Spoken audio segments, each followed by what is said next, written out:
Kevin, you've been following the counties and their progression literally since devolution. And a lot of the issues they're dealing with are not new. The pending bills, the Goes to Workers, county expenditure, they've been existing. Sure. From your view, what is really ailing the counties now during this election cycle? Thank you so much for the opportunity, Vicky. And the biggest thing that is ailing the counties is a failed transition.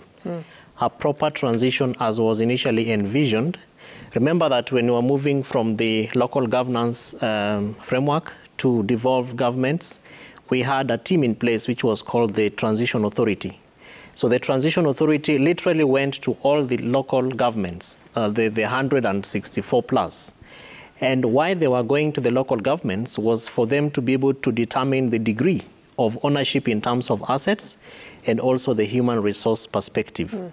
And so one of the things that we failed to do as a country was to slowly get into devolution. So we looked at 2010 as we promulgated our constitution, and within the constitution we had the chapter 11, which basically talks about devolution, and then we had the 2013 election. So people were of course expectant that once we have the first governments, the governments need to pick up and run. Yeah. But we didn't see even the then government of President Mwai Kibaki deliberately putting effort in terms of providing a sink, a proper platform or footing for the Transition Authority to be able to get into governments. Remember that at that point in time, we also had governors, this clamor around flags being called His Excellency.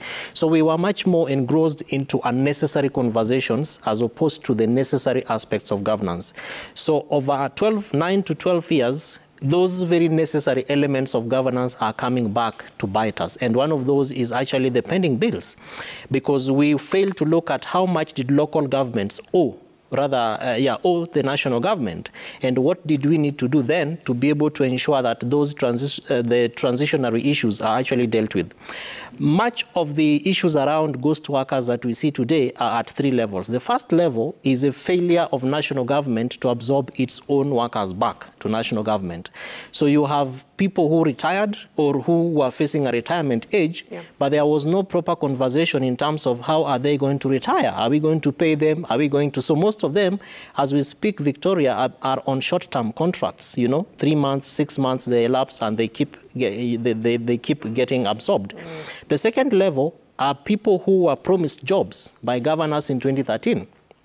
And so you have an uncle or a boyfriend or a girlfriend who is suddenly elected a governor, and he or she tells you, I will make you a chief officer, I will make you a director. So political appointments also. Exactly. Yeah. And remember that once this thing is done in writing, black and white, it becomes very, very difficult for you to fire someone. So even governors who are in 2022 talking about the issues around human resource aspects are going to face. Some of them might get sued, and we have seen individuals actually suing county governments. Yeah. Then the third tranche is actually the people who are now supposed to be employed by county governments. Okay. So they are employing, and we are seeing adverts on the newspapers of counties requesting or rather asking people to apply for jobs.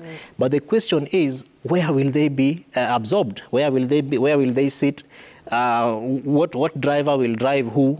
So there are many issues that I believe that had we taken a little bit of time to be able to spend that particular opportunity to deal with the transition aspects, we would not be suffering what we are suffering, including even pending bills. Yeah. Some of these people are people who are supplying local governments, but there was no proper mechanisms in terms of how their bills were going to be paid, and those that were owed by the former local governments and moving into the new devolved system of government, which also border into issues around discrimination, or what I would call biases in terms of giving tenders and who gets tendered by county governments, because that also has a huge contribution in terms of the pending bills that we see today.